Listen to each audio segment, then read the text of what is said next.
Don't ask, and you've got to. First rule of committee. All right. Yeah. Okay. So we'll start with introductions. You want to go? Sure. Sean Berg, CCAC. And where you live? I live in Crozet. What part of Crozet you live in? I like that. Macaulay Street, which is kind of off of St. George. Oh, good. I'm looking to live off John and Gap Road. Allie Pesh. I live on Blue Ridge Avenue. Joe for Highlands. Casas on Versa. Ann Mallek represents you on the board. I live in Early Doug Bates, up Whitehall Road. Valerie Long. I live in Old Trail. David Mitchell, Fair Hill, off 250. John McKeon. I actually live in Batesville, far away from here. Beautiful downtown. Conscious because of Western Ridge. I'm Mike Kunkel from Corey Farm. Terri Miyamoto from the Causeway Trails Crew, and I live in the Highlands. And I'm Dan Mahon with Albemarle County Parks. I'm Rachel Falkenstein, Albemarle County Planning. Andrew Newbold, Albemarle County Planning. And we do citizens too. And there's also going to be a sign. There's also going to be a sign sheet because we put everyone's name in the minute. So if you get the sheet, get your name on it. I'm Steve Bates, I live on Whitehall Road. I'm Matthew Slides, I'm German Scale. I'm Jackson Eddie, I'm a student at UVA in Charlottesville. I'm Catherine Babin, also a student at UVA Charlottesville. Maya Rose Welsh, also a student at UVA. I'm Dave Oberg, I'm not a student at UVA. Yeah. I'm the Whitehall Magisterial District representing the school board, and I live in Gray Rock as of 2 weeks ago. Congratulations. I'm Paul Grady, I live at the Meachams River. Owen Marley, German Gap States. Cole Marley. All right. Donna Moore. I'm Allison Mabel with the Daily Progress. I'm Clover Carroll, and I live close to Sean. I'm building close to Sean. Oh, that's what I'm hearing. I'm calling Peru. Joe Abate, Foothill Crossing. Bob Dombrow, Trail, Crozet Trails Crew, and Blue Ridge Tunnel Foundation. Terry Costume, Foothill Crossing. Jim Duncan, Parks Avenue. I'm Mike Marshall, sort of off Blue Ridge. Crozet Gazette. Yeah, Crozet Gazette, yeah. Well, this proves we have a wide distribution of all the people Yeah, here, which there's is lots wonderful. of Thank you neighborhoods all. represented. All right, did everybody get a chance to look over the minutes from June? Does anybody want Motion to accept minutes. Second. And there's one addition I have to add Tim Tolson's name. Okay. Other than that, it's all the same. Great, thanks, that works. Okay, ready, approve, vote? Aye. Aye. Okay, no opposed? Okay. All right, well, we're gonna start with Ann. Okay, thank you. Thank you all. I hope that you had a few minutes just to look over the organizational thing for the advisory committee, because I thought it was important for people to understand or talk a little bit about the role that is trying to be, what's supposed to be hopefully happening here. Back in 2005, and several of you will remember this, that there was incredible angst in the community about the way the master plan process turned out, and the Board of Supervisors was taking a lot of heat. And their response at the time was to say, aha, we will create this committee between us and the community to basically help with this whole implementation thing. And it has been wildly successful, I think, from the Crozet point of view, because the discussion works in both directions. But the basis of it is that we have to work with the adopted master plan. And so there seemed to be some confusion about that during the summer and late spring. And so I just wanted to make sure that people did have a chance to review sort of the charters and to, if you have any questions or anything else you want to talk about today, I wanted to make sure we had that opportunity. So, we'll throw the floor open for any comments or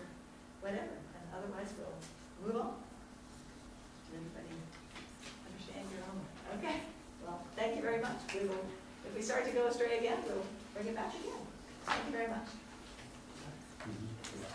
That was quick. You have 13 minutes, by the way. Well, I Well, don't need all I that thought we time. were gonna talk about, or just say out loud that the community advisory committees are in place to support the existing master plan. So this isn't the place to try to change it or try to subvert it, right? That's correct. So, And the creation, there are some people in the greater region, I won't say, because some of them don't live in Albemarle County, who often come to the board and criticize the fact that there are advisory councils at all, because they don't want any more layers of government between the applicants and the decision makers, the board. But the board has always said, we need this advice and response and have a board discussion, and so we can have better discussion about things. But as you say, it is based upon what the board is supposed to be using, which is the adopted master plan, until it's changed. And the changing is supposed to be in a separate venue from when an application comes forward. And so if one has an issue with a certain aspect of the plan, there is a different forum and time to sort of address that. Supposed to be every 5 years, and hopefully our 8 years is going to turn into this coming season. That's it's apparently moving faster than people were thinking. And I think a lot of that speeding up is as a result of all the discussion and active participation that happened here last year, or during the last 6 months. So we will try to push that continually forward. okay. We are actually going to switch, since the trails crew is all ready and Mr. Oberg is going to wait a few minutes, we're going to let Terri go first. And I just want to say something to follow what Ann said. When this plan was adopted, there was one carry away that was real evident, was that of all the things that are shown in this plan and we're aspiring to, the one thing the community could really get out and gather around were the trails. It was the one thing that we could get to work on right away. And we jumped into it, and it hasn't been or couldn't have been without the Crozet Trails crew and the volunteers that have come from the community. This is a grassroots project, and it's been an amazing process of coming together. I want to introduce Terri. Terri's been the most recent president and leader of the crew. Reluctant president. I went to Florida and I came back and I was president. What can I tell you? That's what happens. You never go away. Don't miss a meeting. Okay, so the work of the Crozet Trails crew goes like what Ann and Dan were saying, and I put it right here in my presentation. It's based on the master plan. This the background here is right out of the Crozet master plan, the greenways section of it. So that's the foundation of all that we're doing. And Dan is my push button. Yeah, I'll push the button. Okay, so what do we do? Our mission is to plan, build, and promote multi-use trails in the Crozet community. That's our mission statement. And when we look at that, we're looking at basically how to make connections between neighborhoods and areas and people and venues and amenities, how we make those connections, and how do we provide recreation. Because we look at the development of Crozet, and you know, we're here. I moved to Crozet specifically because it's a development area and it's going to be more dense. That's why I came here. But I love that out my back door there's greenways and I can get to nature. I think it's important that we preserve that. The greenways help us do that. They're multi-use. We can walk, we run, bike. Dan tells me we're supposed to be thinking about horses. I don't want to imagine horses and what the cleanup for that would be. So, but anyway. Okay. I'll add to that, multi-use, but you'll also notice that the corridors that came out in the plan also follow our streams and some of the riparian areas. It's actually also a green infrastructure plan for Crozet. There is the recreational aspect, but these are also wildlife corridors It's where the coyote wander around and the Crozet cougar The bear? and all the other mythical beasts. Okay. Don't get too worried about this map because we're coming back to it later, but I just wanted to show you how our trail system connects our various neighborhoods and how we're looking to increase those connections as we go forward. All kinds of recreational stuff. We have great bird watching out towards the basin. We have trails that go there. We have, you'll see, all the time you'll see kids playing in the creeks along the trails. It's great fun. And of course there's a lot of mountain biking and just people walking on the trails. And thank you, Jim, for this picture, but bikes are out there too, and so that's our multi-use part of it. So that's what we're trying to do. Okay. That's cool. Okay. So You need to add Paris and Moscow on your side. Paris and Moscow. You know the size. Oh. You know, like how many miles till Paris? Yeah, like on MASH, right? So what we've done the last couple years. So over the last 12 months, over 2,500 hours of volunteer work has gone into Trails Crew projects, and that's pretty consistent year to year. We get about that amount, 2,500 hours per year. Go ahead. One of the things we've done this last year is a couple new trails. Go ahead. We took the Creekside Trail and extended out to Jarman's Gap Road. Okay, you may be seeing it as you drive by sometimes. This summer has just been, I don't know, with that trail, because with all the rain, the grass stays ahead of us mowing. But we do our best to keep that mowed. As the winter comes, I'm hoping to get lots more usage, and the more people walk on it, the less we have to mow it. It'll be great. And then the next one, because of the construction at Eastern Avenue between Foothill Crossing and Summerdine Road there, or whatever. West Hall. West Hall. Everything starts with a W. We had to make a little trail detour, so those are two little new trails that we've done this last year or so. Did you build that bridge? Yes. Wow. Oh, wait till you see. Oh, that's Yeah. nothing. Okay. But keep that bridge in mind because you're going to see that later on. Okay. So go ahead. We've spent a lot of time making improvements to our trails over the last year or 2 years. Go ahead, Kim. The Jessica Mousy Bridge, we took the bridge that's at the end of the dog park, the bottom of the dog park, which had been a temporary bridge for about 4 years, piece of plywood over the stream. We finally made a real bridge there. Over at Creekside, where there's a muddy place where the water comes down from the storm drain, we made a boardwalk. On the way to Lickinghole Basin, there's a little steep spot. And if we had bulldozers and dump trucks and stuff, we could have made a nice ramp and nice place to walk up there. We don't have that. We got hammers, nails, and lumber. So we built the stairs.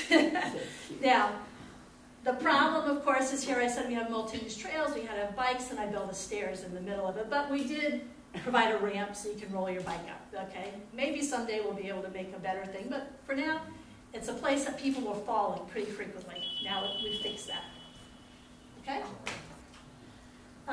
This picture was taken last week. It's probably better now. The piece of the trail, if you use it at all, out of the dog park and across that next piece of land has a tendency to be wet and rutted. The Albemarle County Parks and Recs folks have come in for us. I claim this is our work because we pointed. We said this is where it needs to be fixed. We did help. But they've come in because they have equipment that we don't, and they're making this what they call the Causeway, but it's the crushed rock, and it's going to be covered with the crusher fines, which is called, so it's like the trails like other trails that you've seen over the wet spots. Okay.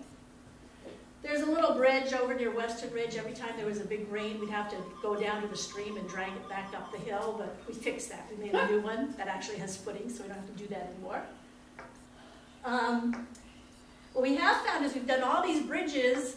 The ones in the woods where they don't get much light tend to get slippery. So we've been experimenting with various kinds of anti-slip stuff. We've been putting some stuff on there to try to keep people from falling on our slippery bridges. That's rat wire. Rat wire. Rat wire? That's what he calls it. Oh, nice. Or hardware. Hardware cloth, yeah.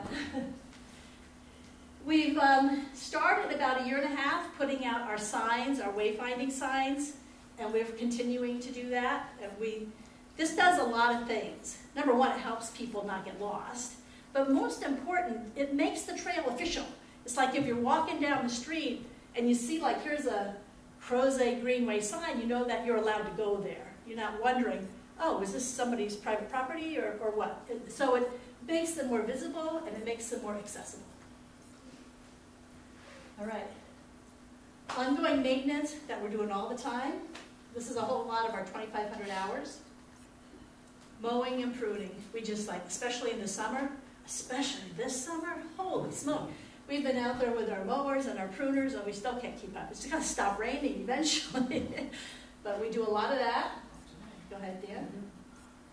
When storms come by, trees insist on falling across the trail for some reason, so we'll get those out of the way. Remember that big flash flood at the end of May? That's that bridge I told you, watch out for it, because it ended up 1/4 mile down the stream. Wow. We had to wade down the stream, find it, and lug it back. So, we also have a trail over at Beaver Creek Park, and we did some maintenance there. The bridges across the waterways there were rotted out. They had been put in several years ago. We replaced those. All right, the other thing we do, community outreach. Our 5K trail race coming up in a couple weeks. This is our major fundraiser for the year. Probably even more important, it introduces people to the trail system. People get out and they can see, how do you get on the trails, where do they go, how do I get there, and how cool they are, just how beautiful they are. Go ahead. Over the last 1.5 years, we've introduced almost 200 people to the trails through guided trail walks. So I'll have, when I've done these, I've gotten between 25 and 40 people at a time will come out and take a walk on our trails. We support Crozet Park. We do a lot of things there. One of the things we did this year was work on the steps down to the soccer field. We also work at the pitch-in in the park every year. We help sell beer and wine at the Crafts Festival all the time. We got the good booth there. We participate in Independence Day. We sell beer there. We work at the Banff Film Festival, which supports Shenandoah National Park. We work at the Mint Springs race that's sponsored by Crozet Running. And the last couple years, Star Hill has given us a month as their Cheers for Charity, and we've been able to work with them. We worked on a 4K race there and other things. Yeah. And it's just a coincidence that there's a beer in a lot of these things. That's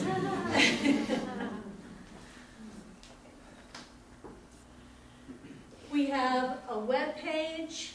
We have about 500 followers on our Facebook page and 500 or 600 people that get emails regularly. We try to get them out, so just try to communicate with people who are interested in what we're doing. We don't think of the Trails crew as the 12 people who might show up one day. We want people who are walking on the trails, hey, pick up a stick, you're part of the Trails crew.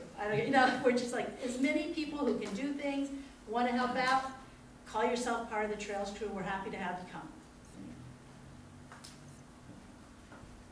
All right, so any questions about so far? Anything you want to put in? Yeah, I've got a couple comments. One, what you're seeing here is trail building, but it's also community building. There's a real value in this whole project in bringing the community together, as you can see in these pictures. But I think that's a real valuable part of this whole project. And many of the folks that are participating in this are folks that are fairly new. They come there and they want to be involved. They want to be part of a new community. And I think if I moved anywhere new, I would look for whatever trail group was out there if I wanted to meet the best people in the community.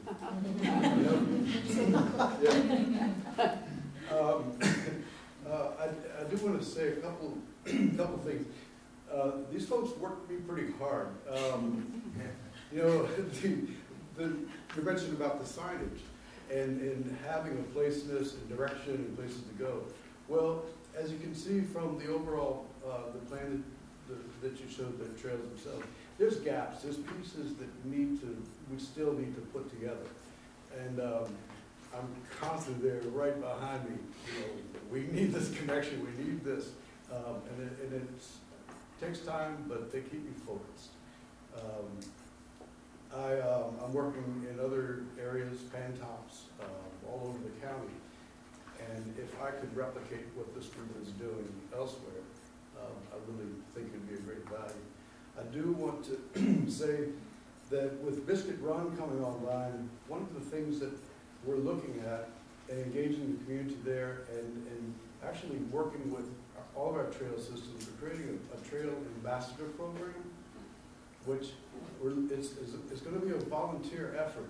And it's not going to be building things or maintaining things. Primarily, it's going to be folks that want to come out and just walk the trails, be greeters, be eyes on the trail, who can, they'll be training how to respond to issues and problems and work with us on that. And that will be countywide, and that will be another way of sort of bringing another group of volunteers into the Crozet Trails crew.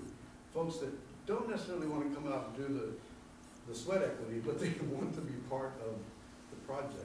And we're working on that right now. And the other thing is, Mike, Corey Farms, that's a link we've been looking at for a long time, and everything's, my understanding, is ready to sign.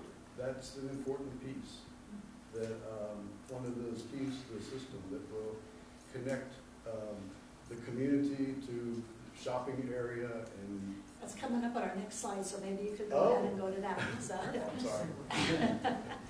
So as we look at what we want to work on going forwards, basically, as Dan said, we want to fill in those missing pieces and make more connections. So that's what our goal is going to be. So the first way we're going to do that is what I call grow the map. And one more time. Here's the map I told you not to worry about before, because we're going to go over it. We're going to spend a little bit of time here. It's hard to see the background because this is 250 down here, right? Like Harris Teeter's here. Up there is the green kind of square with the thing off the end is like downtown Crozet. And this is the park here. Old Trail over here. Westlake, where all that building is going on right here, right? Western Ridge, Foothill Crossing, West Hall. Okay?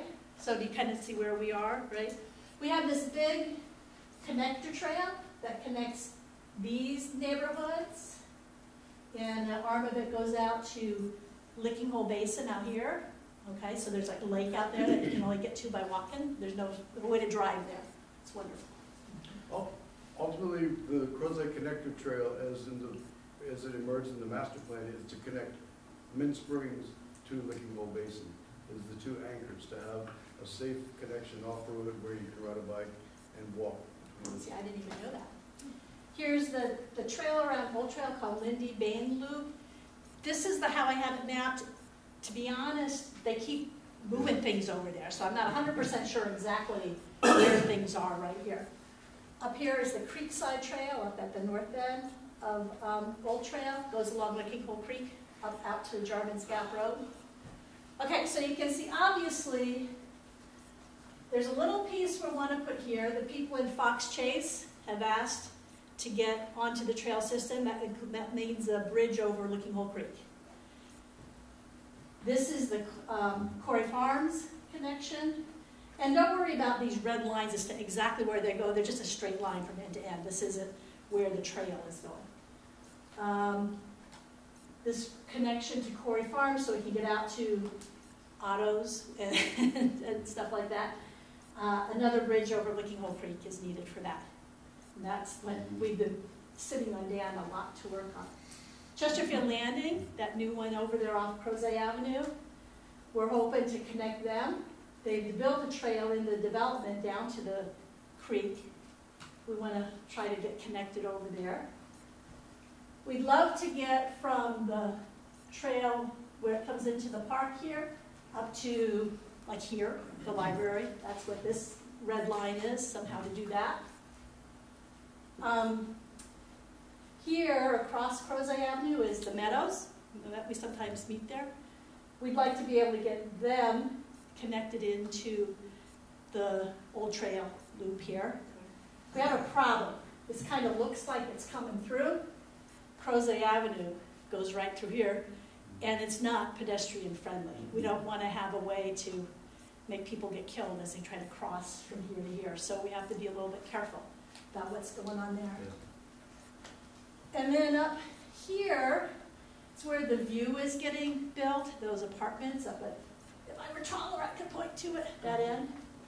And the trail of the master plan kind of goes behind Bargaman Park and Wayland's Grand, Gray Rock, out towards Lanetown Road there, someplace. All right. So those are the places that when Dan says we're fussing with them all the time, these are what we're talking about. We say, how can we build these trails? Because we want to get out there. We get requests from people. You don't know how many times I get emails from people in the Meadows. How can I walk? I got people walking up Crozet Avenue, which just scares me, you know, but and people want to get across Lickinghole Creek over to the shopping area desperately. So, you know, I wish I could tell them, yeah, we'll go out and build that next week, but until Dan gives me permission to put a trail there, I can't, so. I will add that there's also another effort with our bike bed initiatives with VDOT, that there's a strong awareness of Crozet Avenue as an issue.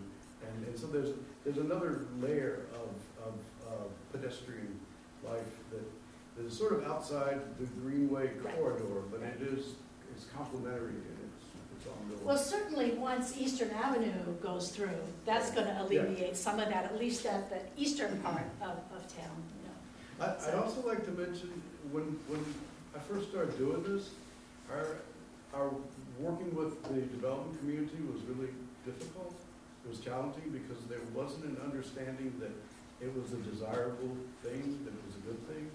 A lot of the early dedications we got were really hard won.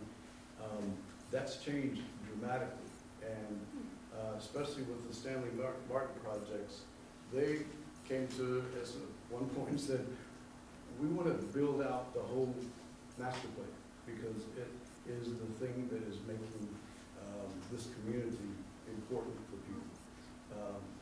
And it's really, really flipped since we first started doing this work. So any questions about these trails and everything? Are you engaging students at all? Because I put in a bodyguard in the city, and we had students who needed to do hours, you know, volunteer hours come out. And some of these young men that are Eagle Scouts and things, they know how to build a bridge. I mean, it may not be as great as yours. But we've got Eagle Scout. Probably you're going to see some Eagle Scout. Oh, okay. I'm sorry. Coming up. No, that's quite all right. When students come to us, when there's groups, yes, we certainly take anybody that.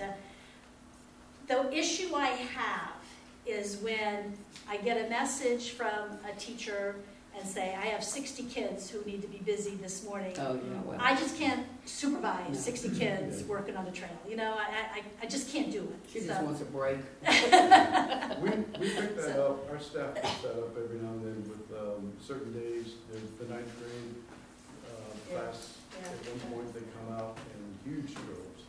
But I've also had about 40 kids about this size from Causeway Elementary School. Cute. And, you know, they pick up things and run around, but the idea of the value of bringing the kids in at the early stage is it gives a sense of ownership, and it gives a sense of being part of something that they will, as they go through school and live in the community, they can look back and go, you know, I picked up sticks along the trail. This trail from here to here, maybe all the way here, I've worked with the local Crozet Cub Scouts and divided it up into 5 1-kilometer sections. And I don't know, there's wolves and tigers, and I don't remember all the Cub Scouts. They each have a little piece that they're supposed to go out every month or so and just pick up litter, let us know if there's any branches or whatever, and they can report back to me who was there. So they each have their little section on a little map for themselves. So. We have a Henley Hornet Trail that is the one in Beaver Creek that the kids named and adopted for a while. But yeah. Yeah. I'm just curious if there's anything like we can do as regular citizens to encourage Dan to give okay on these possible trails faster. Why don't we get to the end, because that's kind of like the very end of my stuff. Yeah, that's great. Maybe after the beat up.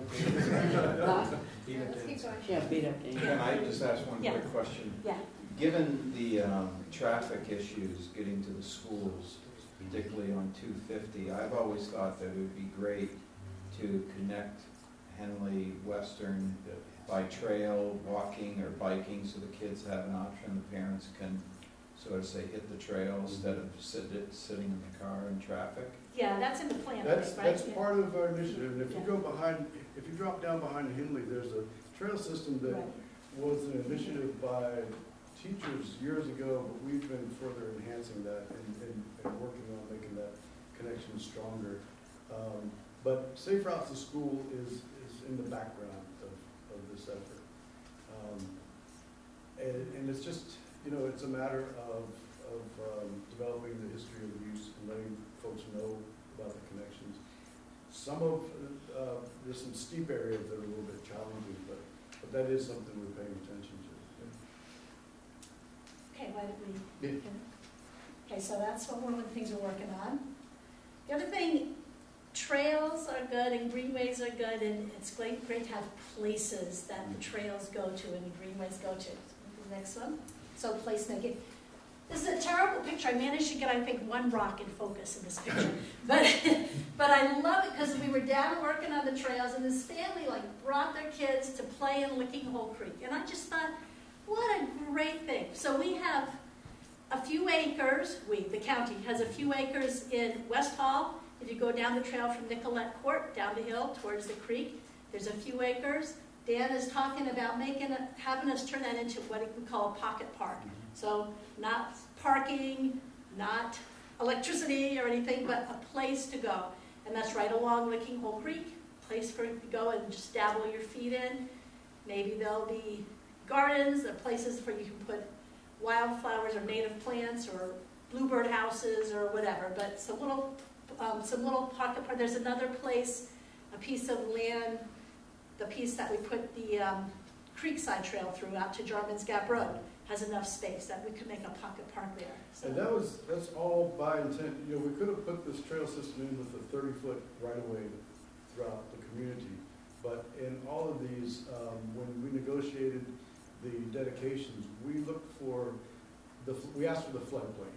It was an area unbuildable and useful for this, but really approaching it not as necessarily a pathway as much as a linear park system that will have all sorts of opportunities along the way. When I hike, I take a hammock with me. Go ahead.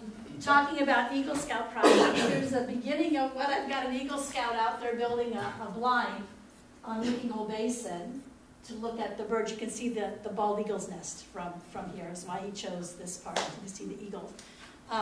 So again, places that there's nature. That, as Dan was saying before, where the coyotes are, where the birds are, and where you can just go out and see some nature right outside your back door. Have all of you been down there to the Lickinghole Basin? No. It's odd. There were no very few lakes in Virginia in the beginning, but it looks like the glaciers receded and left this lake. It's actually part of the storm management system for Crozet, but it's a really remarkable area.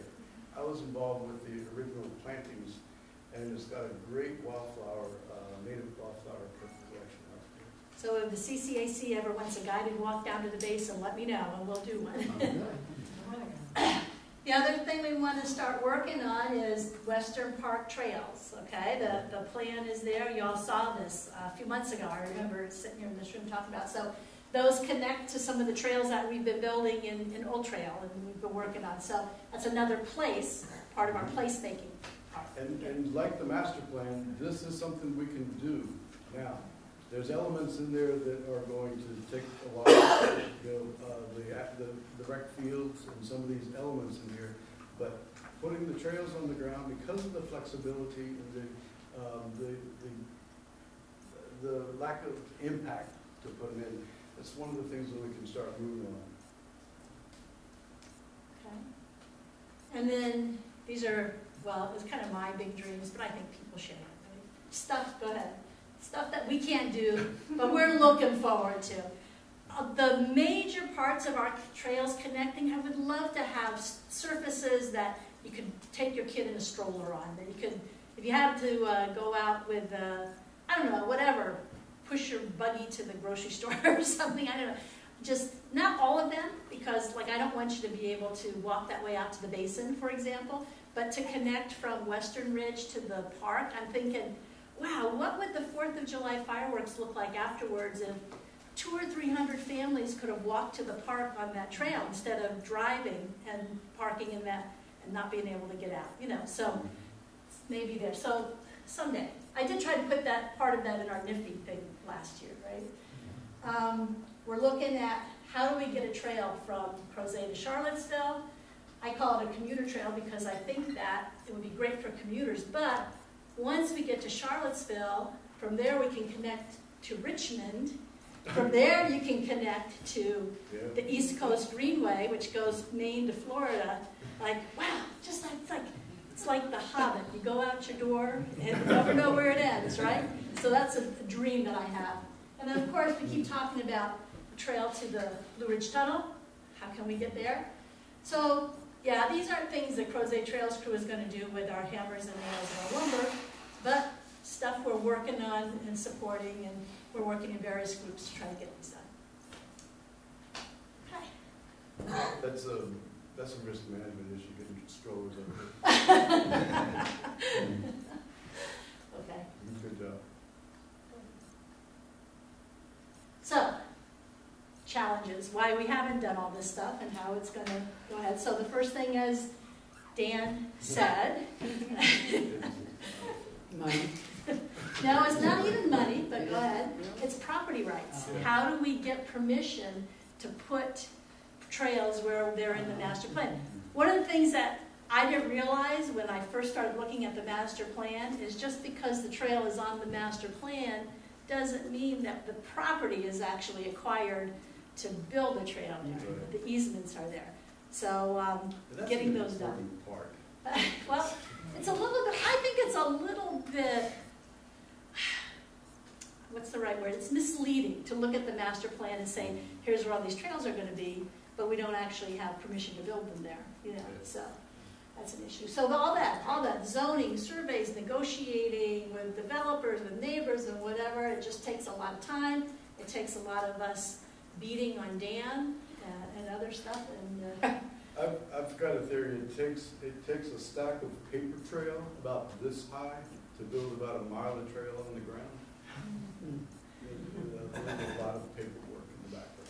Some of the other things, there's some trails that are on HOA property that people use as public trails, people walk through, but because they're not, we don't have permission to connect them, to make them part of the greenway, we don't go out and make improvements on them and stuff. So it's a little bit mushy about exactly what's happening in those sorts of things. So it causes some... well, there's different levels. There's the semi-public trails that may not show up on the map that is distributed to visitors. But kids in the community know about them as their safe connections to neighborhoods. But you know, they won't be part of a map type system. Okay, so that's our biggest issue. The other thing, as Dan said, a good percentage of our trails are in those flood zones. So they tend to be needing to cross streams or bridges. We have several bridges over this little kind of stream that doesn't seem to have a name and stuff, but when we have to build bridges over Lickinghole Creek, that's a different level altogether. We need all different kinds of permissions. and approvals, and we have to work towards that. So that's one of our issues, just we have to get over streams. We tend to have steep slopes, which is like you saw how we did one thing with our stairway we built. We have another issue on the Creekside Trail and Old Trail that we just have this really steep slope up, and we just don't know how to address it yet. You know, so the fact that we're along the rivers causes that, and drainage problems. If you walk the trails, you know that there's times when they try to eat the boots off your feet as you're going through the mud, just because of where they are. They're low lying sorts of things, and we always have to think about, as development is going on, do we build the trails before the houses or wait for the houses to be built? We like to try to get them in before people move there, so people aren't surprised that there's a trail behind their house. I do get emails like, why is this trail by my house? I thought I was going to be able to look into the woods, and now people are walking their dogs there. But we do like to make sure people know where the trails are. And the quicker we can build them, the quicker we can use them. And then there's also, when we build them and they're still doing construction, there's that impact of the heavy equipment that comes and the stuff that they're doing. Right now we have a problem over at Westlake where they've just cleared off whole hills of all the vegetation, and we now have a quarter of the hill as red mud in our trail. So, that's it. Another challenge is the perception. The trails, if we get them on the ground early, folks are loving that corridor, but without the realization that there will be a subdivision there eventually. And when that comes in, it creates a great deal of trauma. And part of our communication with the community, between the development communities, to make sure that folks understand that ultimately it's not going to be a wilderness totally. We're trying to acquire as much parkland so that there is a protected corridor visually and a good buffer, but that's traumatic at times. Okay. How about that? Go ahead. Just like every other volunteer organization, right? Everybody loves what we do, but nobody wants to come out and mow grass and prune stuff. It's just, this is kind of endemic to community organizations around, something that we're trying to work with. Okay, and that's it. And basically why I wanted to be here and talk to you and show you this is so that you can see, we want as many people to know what we're doing as possible, but we also want you in particular to be behind us and help us, and this is where your question comes in. When we're looking for trail easements and accesses and whatever, you can support us and help us as we come to you with these kinds of issues. I think it helps if you know what we're aiming for. Thank you. Thank you.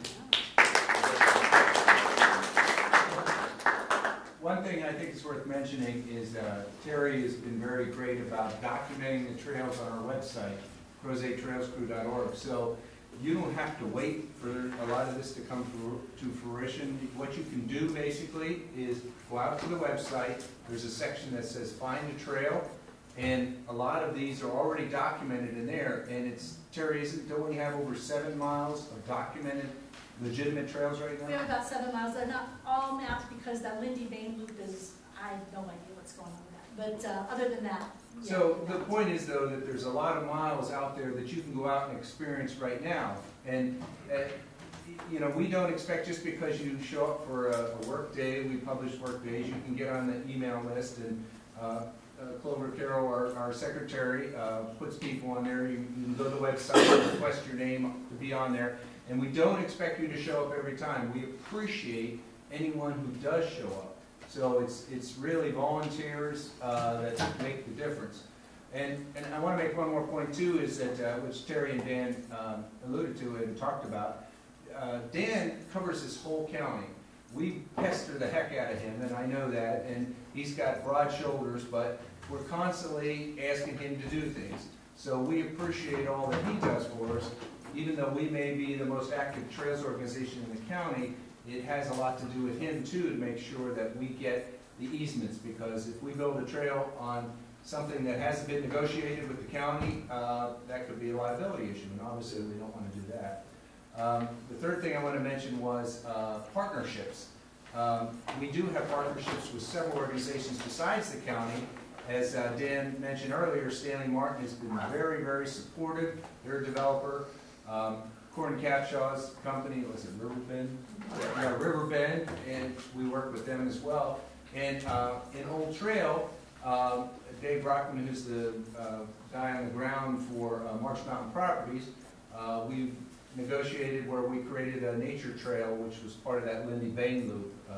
And we plan to expand on the Creekside Trail, which was on the, what's that, northern part of the area there. And that's actually the Bates. There's two developers in Old Trail. That's the Bates, and they actually, the supervisors, courtesy of Ann and other folks, accepted back in February that they committed to building some trails when they approved a donation of land to the county, which is where we built that extension of the Creekside Trail. And they also committed to building some, Dan, was it Class A Type 1 or Type 1 Class A trails? Yeah, and it's basically a firmer with the fine dust trail and that Terry talked about earlier. So we've got a lot going on, but we appreciate all the help. And I'll mention one more thing and then I'll stop. Ann and I and Paul and also Dan attend the Blue Ridge Tunnel Foundation meetings, and we're kind of the representatives for Albemarle County. We eventually would like to get to not only Charlottesville, but we'd like to get to the Blue Ridge Tunnel as well, and that's 10 miles west from here. And Dwayne Jones, who's, I don't know if he's your counterpart, Dan, he's the Director of Parks and Rec for Waynesboro. And he's actually been working, they've spent a couple $1 million over the last several years through grants and such. And you might have seen on the, unfortunately, you might have seen on the news where half the trails got underwater with all this flooding. But they have some macadam paved trails under the new bridges they built, the Broad Street Bridge, etc. And they are working towards the tunnel, and we would like to do the same. And my last comment is, if you anyone wants to donate $500,000, I'll get your name on that tunnel. That's about what we need to restore it. Hey, Bob, could you stand up real quick and just show me your shirt? Oh, this is one of our earlier versions. I don't know anywhere else in the county that the comp plan is worn. To me, that's a great testament to this group and their commitment to this. And when you ask them where they're working, they'll point. All right, go ahead, Ann. Any other questions first before I say something? Okay. Just in the what you can do category, fall is budget beginning time for county government. It would be a really good time for members of the community to come during matters from the public at our board meetings and say, remember how you were going to think about doing that bond referendum and now you're not going to do the bond referendum, but we really want you to invest the money you were going to get out of the bond referendum and get this bucket of funding established so that we can begin to catch up on the things that have not been done for 20 years here. People have been very patient and waiting. We have 4, 5 large and small land donations we've not been able to open. A lot of them are $200,000 here and $300,000 there. 3 different places where there's river access in the Ravenna that we can, the land is, all the paperwork is done, that Dan has done, but we just need the little bucket of funding, or the big bucket of funding to get it open so people can enjoy them. And we really appreciate your support at that next level. Absolutely. So we shall see. Good, thank you guys. Thanks for all your work on trails, and thanks for coming out tonight. And we're going to move on to David Oberg, who's here from the school board, right? Chair for Dave. Want to sit over there next to Causeway? Okay. Why don't you, if you don't mind, come around here, or at least sit next to Sean. Can I still sit? Yeah, we're up front. Just your back Nice side. to have you over there. There we go. Then we can see you better. There we go. Awesome. Good. I'm Dave Oberg. I'm the Whitehall Magisterial District Representative of the Albemarle County School Board. I've been on the school board for 3 years now. And Allie asked me if I'd come. I don't know that there's any We've been just wanting to, I guess, get some face time with you and anybody from the school board, and it's just come up a few times, so I wanted to have people have a chance to ask questions. I am sure some of you, if not all of you, have seen we've had interesting times in the past several months, which are opportunities for growth for the community, certainly opportunities of growth for the school board. We have a number of issues that have come up in the past year. One of the things that's always present to me is the fact, and it's denied by certain individuals, but I don't think it's possible to deny anymore, that we're going to have overcrowded schools very soon in the western feeder pattern if we don't take drastic action to fix it. And for the first 2 years I was on the school board, I kept saying Henley's overcrowded, Western's overcrowded, Crozet is overcrowded, and Brownfield's going to be overcrowded. And for 2 years I was told, no. Our formulas say that they're not. And my challenge was, okay, go to Henley, walk through the hallway at lunchtime, and tell me there's plenty of room. And last fall, for the very first time, they stated in one of the board meetings, well, you know what? The Western Albemarle feeder patterns are going to be overcrowded, and I was. So who's the opposition here? Who's the one telling you It's not opposition. It's simply there's well, only the county planners. The county planners. Okay, and there's only so much money to go to infrastructure. It's always a debate on where it goes and how it goes, and it's the same debate that you always have when you have growth in a community. You have growth without infrastructure, you have growth without investment in infrastructure, you're going to have problems. And in the past 20 years, Albemarle County has done a very poor job investing in our school structures, our infrastructure. And, you know, hindsight's 2020. 2008, 2009, we could have spent very little money and gotten a whole lot of buck out of it, building the schools, and we would be in a much better position than we are now. At this point, we have projects that we can't get bids for because there's so much work to be had and there's so much money to be had from the contractors. Our little projects, we're not getting any bids. It's not like we're not getting competitive bids. We're not getting any on some of them. Whereas in 2008, we would have had lots of multiple bids for the same work. There is I think, an acknowledgement at this point now that, and it's sort of irritating from my perspective, but because it's done as if it's a surprise, that wow, there's a lot of growth in Crozet. We're like, yes, yes there is. And I was told several times at various meetings that no, those are retirement communities. Those are going to be people without children. And my question I kept throwing out was, okay, well then why are they building playgrounds in the community? Why are they building 5-bedroom homes if it's going to be retired people? And my answer was no. The answer I received on time. The answer I received was no. We have assurances from the builders, which. Well, that was the former builders. Yeah. We've now yes. Yes.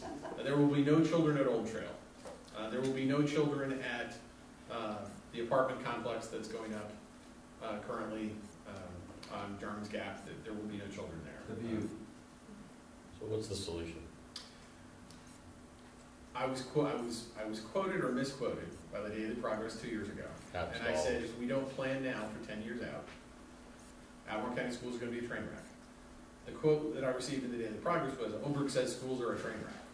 Which is not what I said. But I did say if we don't plan now for 10 years out, it's going to be a train wreck. And we need to stop making short-term fixes. We're reacting. We're saying, oh my God, we learned yesterday Baker Butler is overcrowded. Well, we should have had that in our plan 10 years ago that Baker Butler was going to be overcrowded this year, and we should have addressed it. And at this point, we're just doing stopgap measures as things come up. And there's no possibility of a stopgap measure to fix Henley and Western in 5 years. There's just not. We have to make serious infrastructure to address those issues, and we have to do it. We have to do it now because it takes. Are you saying Your solution is to larger schools, not No. more schools. No, I'm sorry, say that again. Is your solution to make schools in the Crozet growth area, you know, Western handling that, larger? No. Or, you know, because isn't there a certain point of diminishing returns when a school gets to a certain size that, you know? Yeah, and we spent 2 years really investigating this issue, because the real stopgap at this point is going to be the high schools. Albemarle High School is already way overcrowded. I mean, it really is over capacity, and you can play with the numbers and say, well, it's close to capacity, but it's not. And Western Albemarle High School is at capacity, although they will say it's not. You can't fit more kids at Western. You can't. And so we were offered the possibility, and it was the traditional answer: oh, let's build a new high school. And a new high school will cost $120 million. And it's a school that you're building that would have been perfectly appropriate had you built it 20 or 30 years ago. Okay, well, yeah. I'm sorry? Yeah, go ahead. We don't need high schools anymore like that. And building it now, it will take us 5 to 10 years to build it. It will cost us over $100 million. And what we will have built is a high school that would have been perfectly appropriate when I graduated in 1987. It's not what our kids will need in 10 years. It is certainly not what our kids are going to need in 25 years. And that's how we should be planning. And so with the school board, we did a lot of work on this. And what we opted for are what are termed centers. Okay? And they're much more malleable. They're quicker to build. They're a lot cheaper. And they have multi-purpose use. So, I mean, the problem you have with a high school, let's assume that the population decreased in Western Albemarle, and we didn't need Western Albemarle High School again. We didn't need it anymore. There are very few ways you can repurpose a traditional high school for future use. It's just, you know, high school is a high school. What school systems around the country are doing, they're building what are effectively office centers for seniors, juniors and seniors to do internships, to do advanced study programs. And in the event that we don't need those centers anymore, we can sell or rent those centers. If we spend $130 million in a high school, we've got a high school for the next 80 years that we have to pay the infrastructure for, the upkeep for, and it really has no other practical use. The problem is that with those centers, with those investments, it creates a different paradigm in how you're teaching. Okay? People have to accept the fact that there are going to be some students, and we already do this ironically with K-Tech. Okay? K-Tech is in a sense a center, but it's completely inappropriately placed. K-Tech is not in a geographic location where the kids in the Western feeder pattern can take advantage of it. We have far fewer kids attending K-Tech than Albemarle High School and Charlottesville High School. Because for them it's a 10-minute ride, and for our kids it's an hour and a half on the bus. And so from my perspective, the K-Tech programs can be duplicated either at a center or in the feeder schools. There's an EMT program that they're doing at K-Tech now, which our kids from Western don't attend. If you have a high school senior who graduates with their EMT certification, that is an into a job. It is a valuable skill that they have. And if they want to go to college, if they want to get a job, if they want to do construction, if you have an EMT on your resume, that is a huge bonus. I think it's vastly unfair that the kids at Western Albemarle High School can't take that class. I think they're doing a class at most. We are, and that's what I'm saying. Yeah, you have to move it out. Yes, we have to move it out. We have to move it out. They are doing one this year, yes. Which is very good. And that is a change, and it's not a change that makes everyone happy. Okay, and from my perspective, my job is to represent the school system, but my job, first and foremost, to represent my constituents is Western Albemarle, and so I'm going to keep pushing that. But we will get pushback, especially from the city, because the city doesn't want to. It's a change. It's a serious change. K-Tech is very advantageous to Charlottesville City High School. And so any change is going to be bad for them, from their perspective. All right, so what about the lower level schools? crowding it. It's at the easier, elementary it's schools. easier to fix. I mean, from a practical standpoint, the elementary schools, if you address the high schools and address the middle schools, the elementary schools, they're quicker to build. They're much cheaper to build. You can expand most of them. Brownsville Elementary School is, from my perspective, and it's only my opinion, it's not the school board's opinion, I think Brownsville's too big. I think they overbuilt it. But I am in the minority on that opinion. And there are educators who aptly tell me, professional educators, and I am not one, who will say I'm absolutely wrong on that. I like smaller schools. I think the personal touch is advantageous. It is due. So are you pushing for a third elementary school? At this point, no. It's not anywhere close to being on the CIP. There's an expansion on Crozet Elementary, which is on the CIP, but is far down the list. If the expansion on Crozet Elementary takes place, it will be, again, it's a short-term fix. We're reacting to something that's already an issue. Some of the kids, and we'll have, and I know this will, this is one of the most upsetting things the community can have in Albemarle County. There's going to have to be redistricting, because if Crozet gets larger, there are going to be kids from Brownsville who have to go to Crozet Elementary. We frankly need to redistrict the inner ring. We have to. And we tried to do that 2 years ago, and there was tremendous pushback by the community. They didn't want to do that, and so we expanded Woodbrook Elementary School, which was not my first choice on what we should do, because again, what you're doing is you're just making a really big elementary school, as opposed to improving and properly staffing and populating the elementary schools we have. They're going to have to build more elementary schools eventually, but right now. Well, it's funny because we've talked a lot about hindsight, so I'm just wondering if we can look forward. I mean, obviously you're going to. If it's already, Brownsville's already too big. I mean, we're not even close to being able to address the issue with the elementary school in Western Ohio, and I'm just being honest with you. I mean, it's. Sorry, you mean not even close, meaning not feasible to address it, or not necessary to address it? Oh no, it's not feasible. Okay. It should have been addressed 10 years ago. But we have. I mean, the reality is, from a practical standpoint, and can we borrow $200 million from the Board of Supervisors?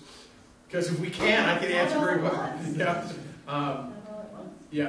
I mean, from a practical standpoint, there's just not. I mean, if we did everything we really should be doing in the school system on a capital improvement project, it's $200 million. I mean, you know,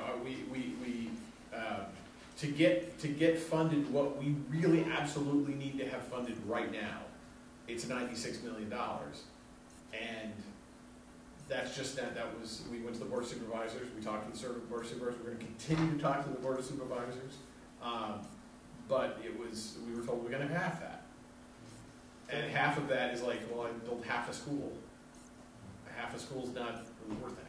I guess, yeah, that would be my follow-up. Is we're asking here about what do we do, how can we fix it? So, you know, I guess since funding season's coming up, right, is that our strategy, is to go to the Board of Supervisors and say, why won't you fund what they're asking for? And I guess I'm curious too, from the supervisor perspective, what's the supervisor's take from this? Is it just too much, period, or it's not perceived as important enough, you know, compared to, I mean, obviously there's a lot of other capital projects, and $200 million could pay for a lot of different things. I guess there's obviously a disconnect here between what the school board thinks they need and what the board thinks is appropriate to take on. I think what is interesting to see in the 11 years how the prioritization before Dave has changed completely. And it's up to the school board in the capital improvement program development to actually prioritize the things that are most important to them, and that's the money. So we have a whole lot of projects out there. I mean, there was the addition 10 years ago, there were supposed to be 10 classrooms at Western in 2008. That went away because of school choice. They decided, no, we're not going to do that. I understand things are evolving. What there is on our side is a lack of understanding being articulated about how it works. And I'm very unable to explain to my constituents what is going to happen in the education, in the details of how things work in a center. we see pushback from educators like Frank Freeman, president of PDCC, to say you can't teach basic skills on apprenticeship. Sorry, folks. On what did you say? As an apprenticeship. Oh, I see. You know, businesses will not take a second apprentice if you send them someone who's not capable to be an apprentice.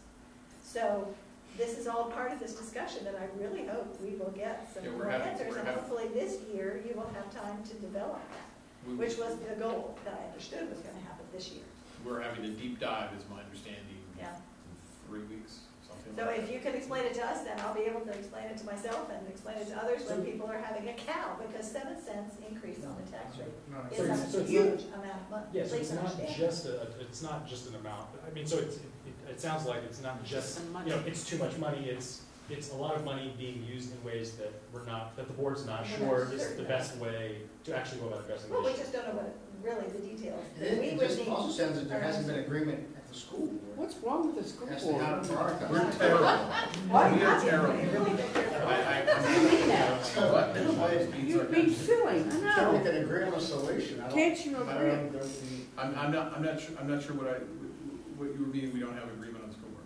Well, there are lots of different models that each of you talk about. You know, you and Steve don't necessarily agree on everything, and so I really look Well, forward to but this. in upcoming fairness, discussion. Ann, Yeah, a that's board fine. is not supposed to agree on everything. I understand, but That's- when the request comes to the next level, then we need to Right. The only way we're going to have understand. success is if everybody agrees on the solution. I look forward to understanding better, that's all. What is the budget percentage that goes to the school?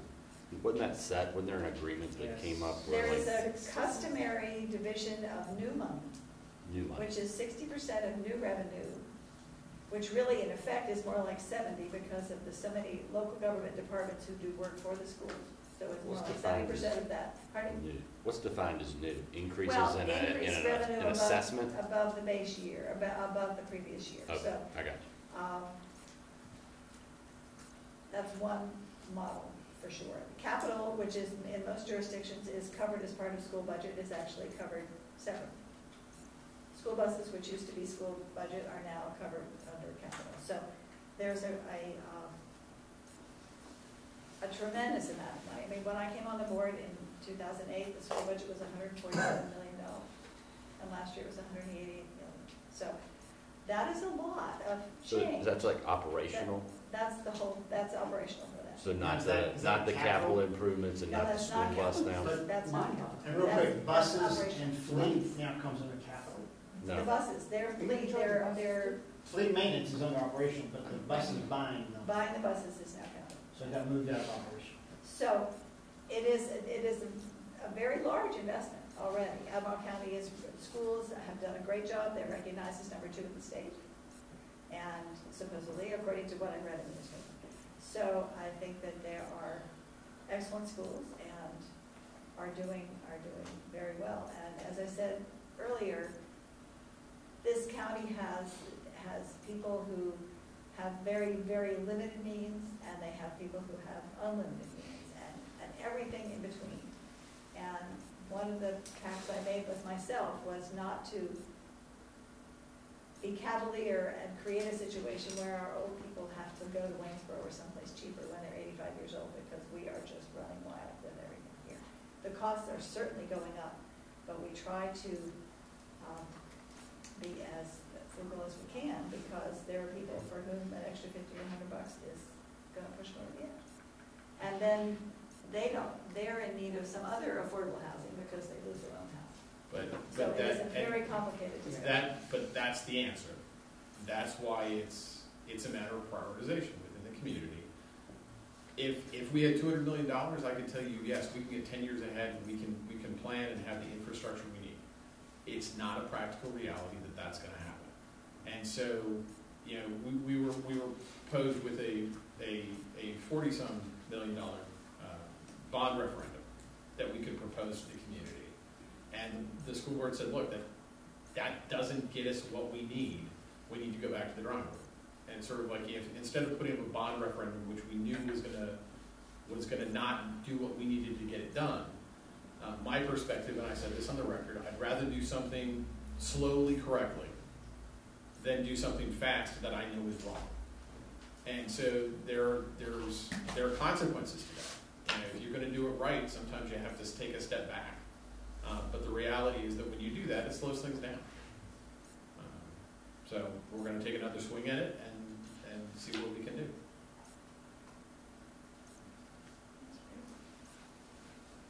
Yes, sir.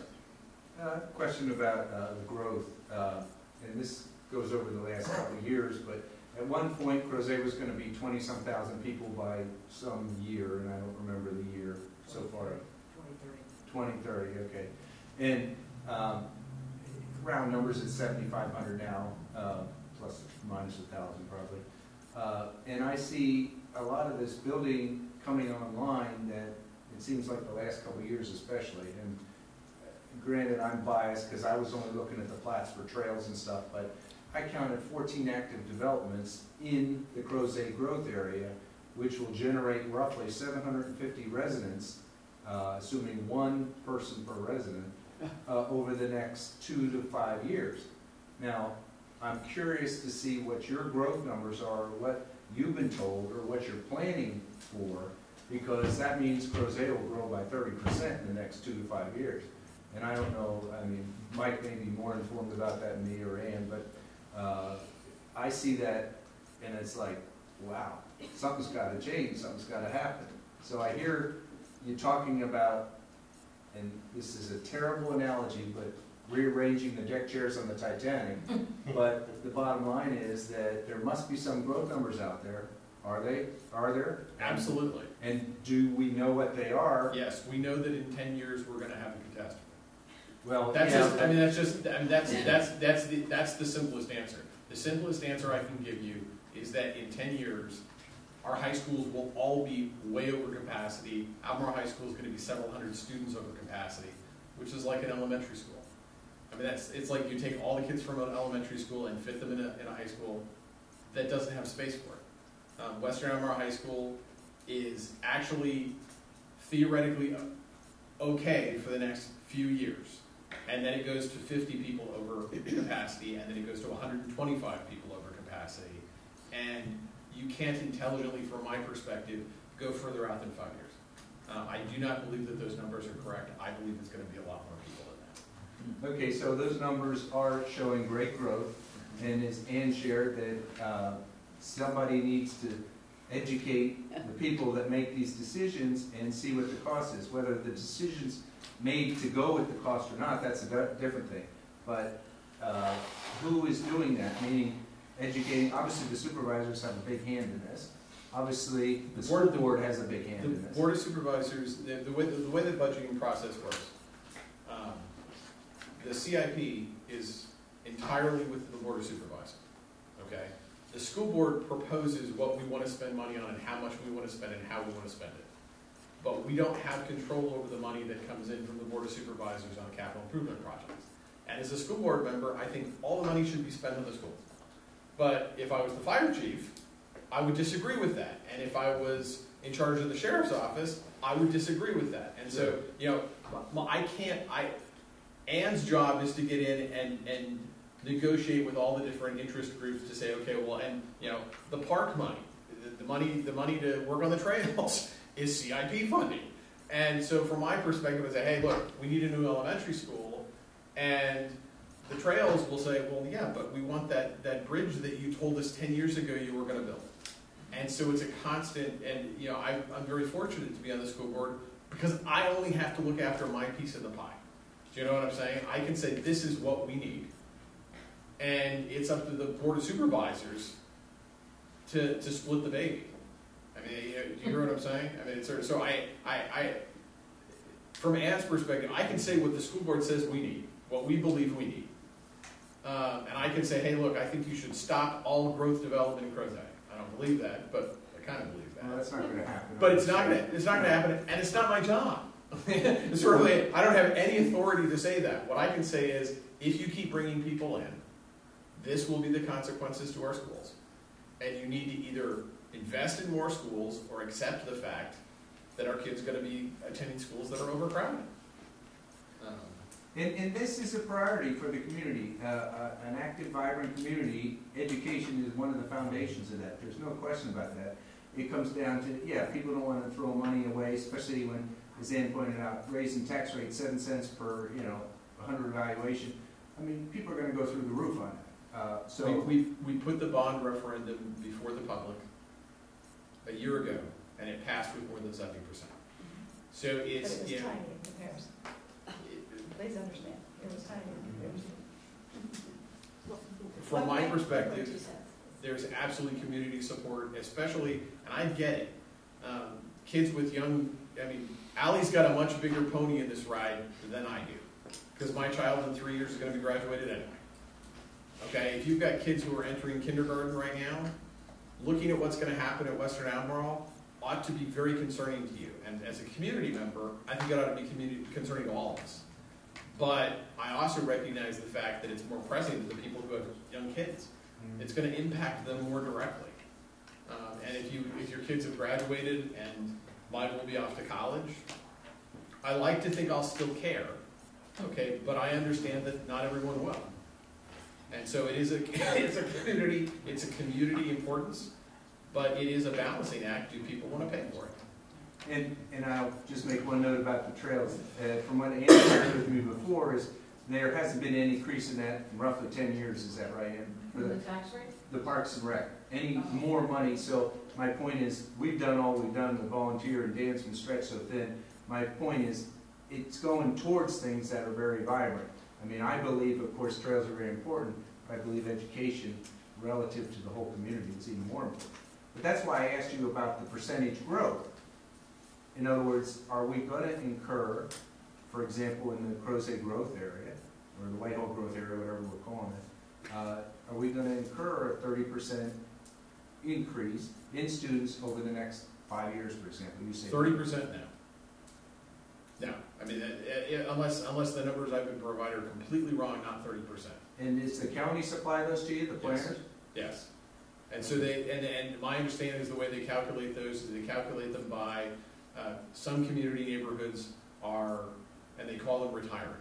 And it's not retiring from their jobs, but if you build a brand new neighborhood, okay, let's build a brand new neighborhood in Crozet, and it's a young family neighborhood, and tons of young families go in there, then there will be a period of time where there will be, and Laurel Hills, where I lived until 2 weeks ago, Laurel Hills is a prime example of that. Where's that? Laurel Hills across from Crozet Elementary. Oh. Okay. Laurel Hills, 30 years ago, was a family community. I mean, that was a neighborhood full of kids. And then there was a period of time where there were none. And it was like when our family moved into the community, we moved there 10 years ago, there were maybe 4 or 5 children in that neighborhood. In the entire neighborhood, 4 or 5 kids. Because the people who lived there, their kids had all gone off to college. Okay? And now a lot of those individuals are selling their homes, and they're selling them to young families. And so Laurel Hills is getting crowded again. The planners have formulas that they look at when they're looking at those. And they predict, they say, okay, well look, this neighborhood is currently providing a number of students, but 10 years from now they won't. And this new neighborhood that's coming online, 5 years from now will have a bunch of kindergartners, so we need to plan for them. It is beyond my paycheck. I'm a lawyer, I am not a statistician. They provide numbers. My experience is that the numbers are frequently wrong. But I don't blame people for that, because how do you predict what's going to happen? Crozet Elementary, two or 3 years ago, had no students, and they were actually talking about should we close Crozet Elementary? Take away the librarian. Yeah, take away the librarian, take away the nurse, and now Crozet Elementary is busting at the seams. And so it's sort of, and it was the same planners, it was the same numbers. So I mean, yes, sir. I'm sorry. I mean, so the overall, it's your point is exactly is so well taken about the importance of the schools out here, and particularly right for the Crozet community. I think in particular, I think a lot of us recognize. And I moved here 3 years ago, and we have a 1-year-old now, so I'm looking way down the road. And I think a lot of us, one thing that attracts people and families is the quality of the schools out here, particularly in this part of the county, right? And so just like you're fighting for the schools against priorities all over funding, I think we in this community are looking out for things that are particularly important to. And I'm so actually glad that Terri and you, I think it's such a great thing that the trails and the schools in this community are so crucial. I mean, they're obviously important in other places, but they're particularly important in Western Albemarle and Crozet area. And so, it's just, I hope that the board, I know they have a lot of competing priorities, but especially given our representatives that are representing our area in this part of the county, are really taking to heart the message from the school board. And, you know, we were here a few months ago, and we saw a beautiful Western Park, you know, map that's got no funding. It's on the master plan. We've got schools that are begging for money and not getting it, and not even getting the opportunity to put forth a bond referendum, and people could at least vote up or down. You know, people could vote. If they don't want to pay for it, they can say no. But, you know, it's a little frustrating to come here and not see the things that I think our board, our advisory committee are pushing for, because they're especially important in all of Albemarle, but particularly Crozet. So I really appreciate you being here, Dave. And yeah, so I hope we can get what you guys need. It will happen. I am an eternal optimist. It will happen. I don't believe that the Board of Supervisors has an animus towards the school. Some of them do, and does not. I question some of our colleagues at times, but there's not going to be a circumstance, and I fundamentally believe this, there's not going to be a circumstance in which Western Albemarle High School is a terrible school. We have incredibly good schools. I mean, we are very blessed as a community to have really top educators, and currently very good infrastructure. My position is simply, we can't rest on our laurels. If we're going to grow as a community, we have to grow our schools at the same time. And we stopped doing that a number of years ago. And not just schools, but with all the other infrastructure. And we have to fix that problem.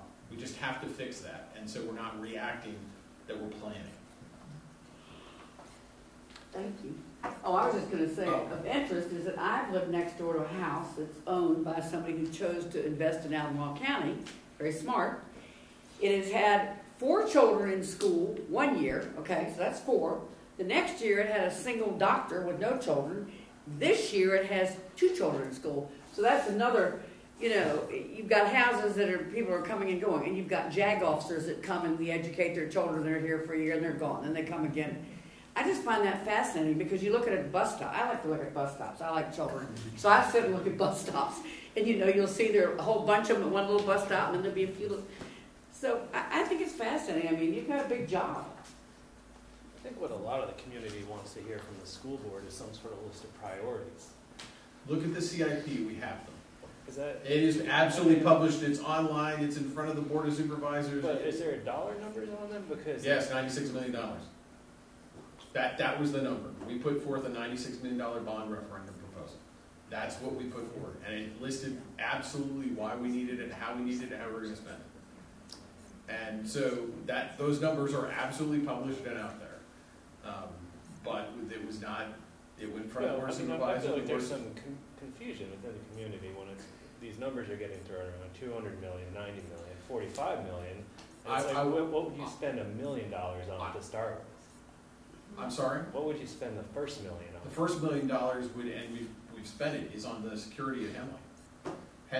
Henley did not have, I don't know if any of you know Henry Middle School. Henley Middle School, you could walk through the front doors and be in the building and no one would know you were there. Wander down the hall. Yeah, I mean, it's like, and we know that that's not okay, that's not safe. And so we spent a lot of money updating security in all of our schools. The last school to be updated is Henley, which is why they've got the construction out there now. I mean, it's sort of like the projects that we have to pick and choose. If we have limited numbers, safety first. Yeah. We have to pick safety. Yeah. I mean, you know, and so we don't want, and this is where the overcrowding becomes a problem. We don't want elementary school students in cottages, because every time they have to walk out to the cottage, that is a time where they're not in a secure facility. The trailer you're talking about? Yeah. Yes. Cottage, that's a lovely name. They're cottage. I'm sorry. They're learning cottages. In my day, they were called trailers. They're outbuildings. Yes. Okay. Fine. That are separate apart from the schools. Mm-hmm. And it's dangerous. It is. I mean, you're having little kids walk back and forth to the school. It's loss of learning time, because if it takes them 10 minutes to walk from one building to the other, it's a special or something. That's loss of learning time. And it's also a time when kids can wander off. And that happened in Charlottesville City Schools within the past 10 years. There was a preschool student they misplaced. He was outside, he walked from one building to the other, they misplaced him, he just wandered away, now thank God they found him. But that's the kind of thing that if you have a secure facility, doesn't happen. Does anybody have any more questions? Yeah, I just have one comment, Dave. In this particular group, the CCAC, we've had conversations that are really related to the schools pretty often. And in fact, what Joe was saying about the unique character of the importance of schools to Crozet, I think is true. I just hope that we can have a more ongoing liaison with you or others in the school system when questions come up, that we can call on you and have you come by. Please do, and please email me, please call me. I unfortunately, or fortunately, am sort of obsessed with this sort of stuff, so I live it. I like it when people ask questions and engage. One of the things, I'm guessing that Ann faces this too, one of the things that we suffer from is we'll have a meeting about something that's really important. Nobody shows up. And nobody comes. I mean, you won't have that problem here. Please come, when we talk about our budget hearings, last year we were adopting a $185 million operation budget, and one person testified. I mean, it's sort of like, that's a lot of money, and we have a lot of ability to divert money to programs that are of a lot of importance. But if we don't hear from anybody, it's hard to know, okay, what should we be spending the money on? Well, one of the advantages of an organization like this is that we can broadcast that information and maybe get you more people at those hearings. Because in 2008, there were probably 100 speakers at the budget hearing. Right. The whole room was full. It was wonderful. With signs and stuff. Well, some were either side, but at least there was some feedback. And I don't know why we had to, whether people have given up in frustration or they think everything is fine. It's really hard to know when people don't talk. Can you speak, Ann, and maybe you too, David, about how economic development and sort of increasing our commercial tax base and, recognizing what you said about, challenges of trying to fund our schools at the level I think we all probably would agree should be higher when you have the challenges we do of having so much of our budget coming from residential taxes.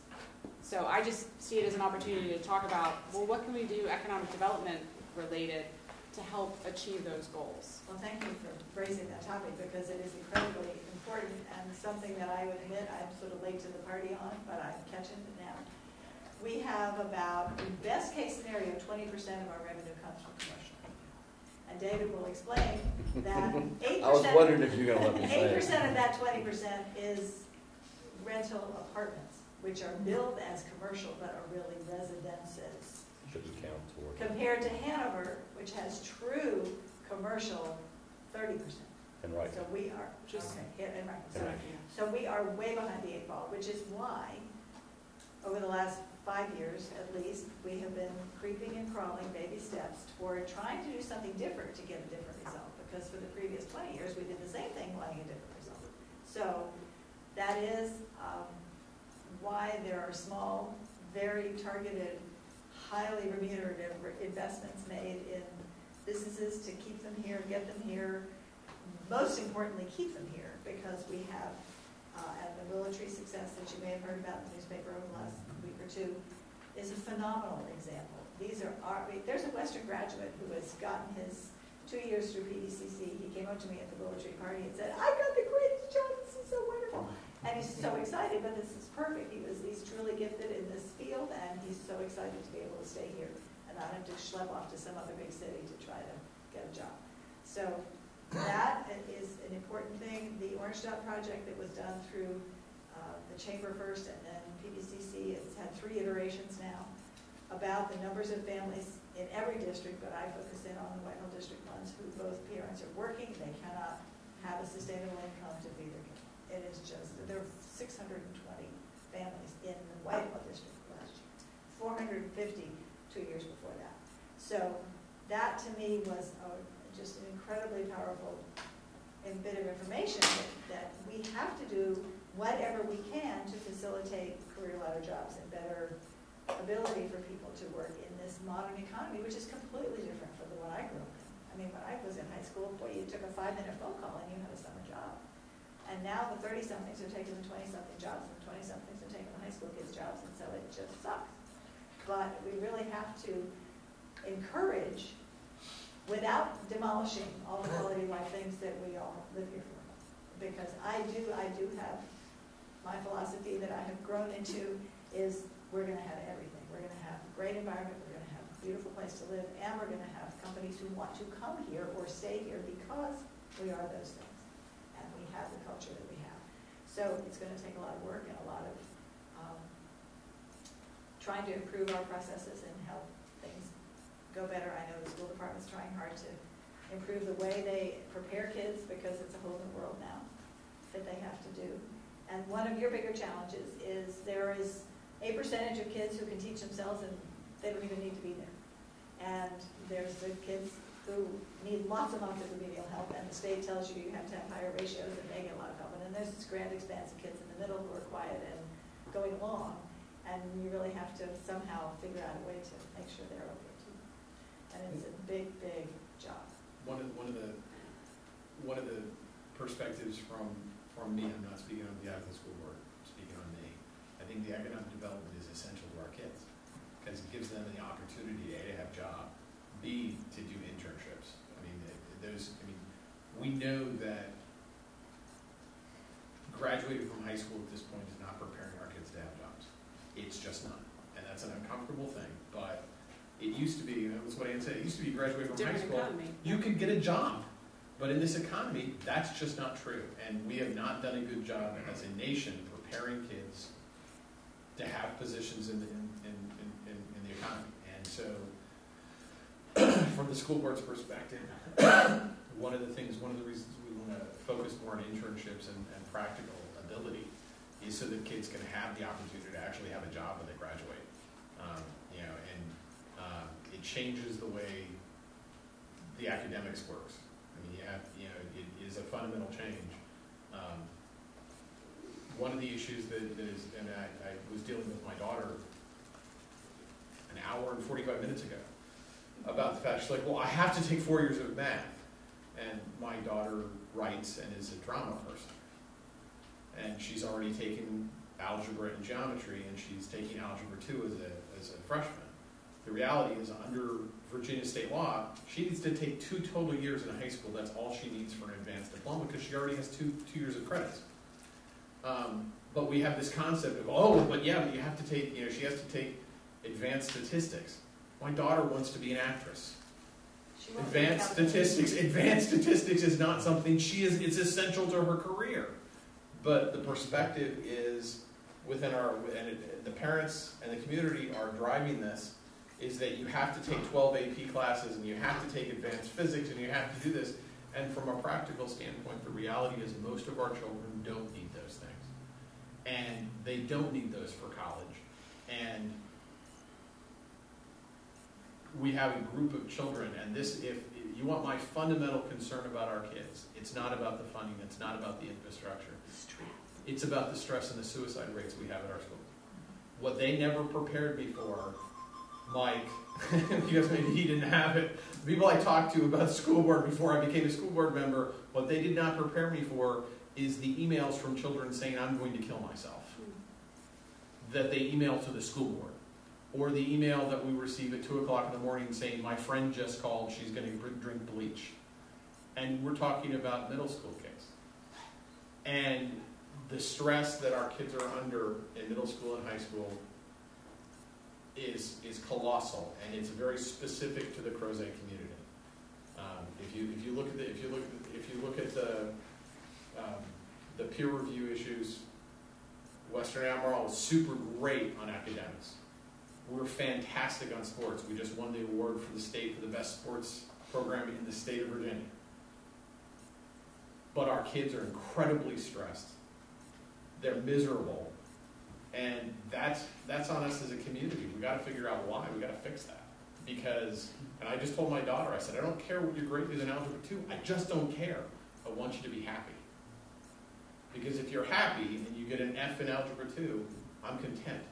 But if you get straight A's and you're suicidal, I'm broken and I haven't done my job as a parent. And so from my perspective, if you really want to look at something that you can do as an organization. Funding the schools is important, funding the CIP is important, but we also have to figure out a way, which is why trails are important. Getting out in the woods is important. Having life skills and having a job is really important. And we need to focus, from my perspective, our educational philosophies around preparing our kids to be successful human beings and happy human beings, as opposed to, intellectual giants. But on that note. Sorry. That is a really important message, please.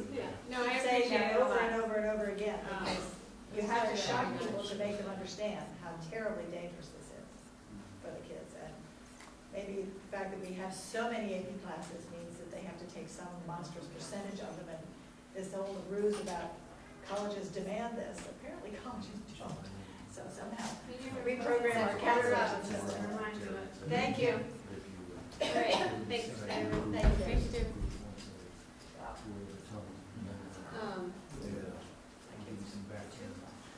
All right, so we only have a few more minutes, and we wanted to get started on the conversation that we might spend more time on next meeting about common CAC topics. So, Tom, do you want to talk about that? Yeah, I mean, I think tonight was a good example of why we should have a dialogue with the other CACs, because I don't think their problems are any different than ours. You know what I mean? And we had a meeting, Ally and I, with the chairs of the other CACs. It was well attended, and I think they have the same view. I mean, we've heard several topics tonight. Better data that's needed to make decisions, infrastructure, roads, schools, timeliness of doing the master plans. I mean, there's a number of issues. So every year we have a meeting at the county halls, and it's all the CACs together.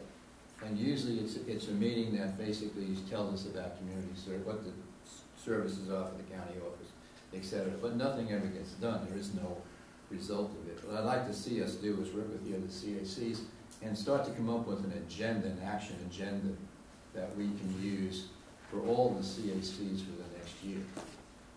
So that when we do that, we're not talking as individuals, we're talking essentially as the majority of the residents in the growth area. So I think that's important. So what I'd like to ask is that we bring it up next meeting, but that everybody think about what topics they might want us to submit to the other members of the chairs, so that we can start to get together and come up with an agenda, so when we have that meeting with the county, we have something to bring them as far as, building strategies for the future.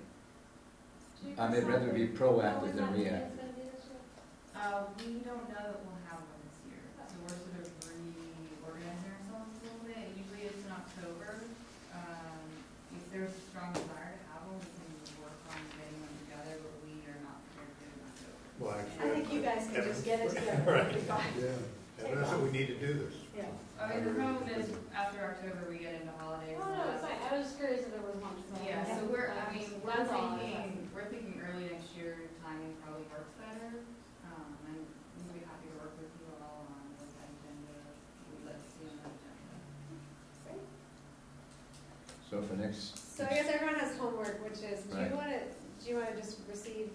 Let them Yeah, forward send to it to you, me, but, and then we'll get them out before the next meeting, so people at least have some idea of what's been submitted, and we can have a Yeah, discussion. so if you guys think of things that you think should be on, that are topics that are relevant to the other CACs, and that would have some Schools, action. trails, and economic development. But Tom, it might be helpful, I don't know if this data exists now or something we can collect, which is a demographic picture of these other,